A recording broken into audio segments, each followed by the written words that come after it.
ನಿಮ್ಗೆ ಗೊತ್ತು ಅಕ್ಷಯ್ ಕುಮಾರ್ ಆಕ್ಟರ್ ಅದಾರಲ್ಲ, ಅವ್ರ 13 ವರ್ಷದ ಮಗಳದಾಳ, ಆಕಿ ಜೊತೆ ಏನಾಗಿದೆ ಅಂತ ಇನ್ಸಿಡೆಂಟ್. ಇದನ್ನ ನಾ ಹೇಳತ್ತಿಲ್ಲ, ಖುದ್ ಅಕ್ಷಯ್ ಕುಮಾರ್ ಅವರ ಒಂದು ಇಂಟರ್ವ್ಯೂ ಒಳಗ ಹೇಳ್ಯಾರ.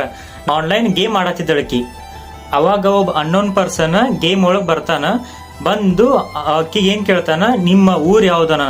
ಆಕಿ ಹೇಳ್ಬಿಡ್ತಾಳ, ಸಣ್ಣಕ್ಕೆದಾಳೇನ, ನನ್ನ ಊರ ಮುಂಬೈ ಅಂತ ಹೇಳ್ಬಿಡ್ತಾಳ ಆಕಿ. ಅವಾಗ ಅವ ನೆಕ್ಸ್ಟ್ ಆಕಿನ ಗೇಮ್ ಬಗ್ಗೆ ಎಲ್ಲಾ ಹೊಗಳ್ತಾನ, ಚಲೋ ಆಡತಿ, ಹಂಗ ಆಡತಿ, ಹಿಂಗ ಆಡತಿ ಅಂತ ಎಲ್ಲಾ ಹೇಳ್ತಾನ.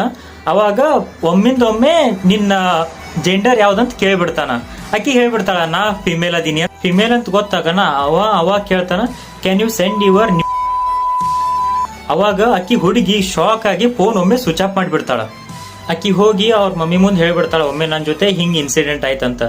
ಅಕ್ಕಿ ನಿತಾರ ಶಾನೆ ಇದ್ದಳು, ಓಪನ್ ಮೈಂಡೆಡ್ ಇದ್ದಳು, ಎಲ್ಲ ಹೇಳ್ಕೊಂಡ್ಳು. ಬಟ್ ಮಿಡಲ್ ಕ್ಲಾಸ್ ಪೀಪಲ್ ಜನ ಆಡ್ತಿರ್ತಾರಲ್ಲ ಗೇಮ್, ಅವಾಗ ಏನೇನ್ ಆಗ್ತದೋ ಯಾರಿಗ್ ಗೊತ್ತು.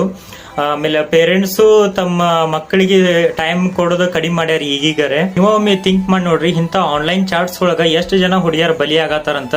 ಅವ್ರ ಅಂಜ್ ಅವ್ರ ಮನ್ಯಾಗೂ ಹೇಳಂಗಿಲ್ಲ ಅವ್ರು. ಹಿಂಗಾಗಿ ಎಷ್ಟೋ ಜನ ಬಲಿ ಆಗತ್ತಾರ. ಈ ಜವಾಬ್ದಾರಿನ ಗೋರ್ಮೆಂಟ್ ದವ್ರು ತಗೋಬೇಕು. ಯಾಕಂದ್ರೆ ಈ ಜನರೇಷನ್ ಒಳಗ A+B² ಜೊತೆಗೇನೆ ಸೈಬರ್ ಸೆಕ್ಯೂರಿಟಿ ಅಂದ್ರೆ ಏನ್, ಸ್ಕ್ಯಾಮ್ ಹೆಂಗ್ ಆಗತ್ತಾವು, ಯಾವ ಲಿಂಕ್ ಕ್ಲಿಕ್ ಮಾಡ್ರೆ ಏನ್ ಓಪನ್ ಆಗ್ತದ, ಇದನ್ನೆಲ್ಲ ಮಕ್ಕಳಿಗೆ ಹೇಳ್ಕೊಟ್ರ ಮಕ್ಕಳ ತಮ್ಮ ಮನಿ ಒಳಗೆ ಹೇಳ್ಕೊಡ್ತಾರ.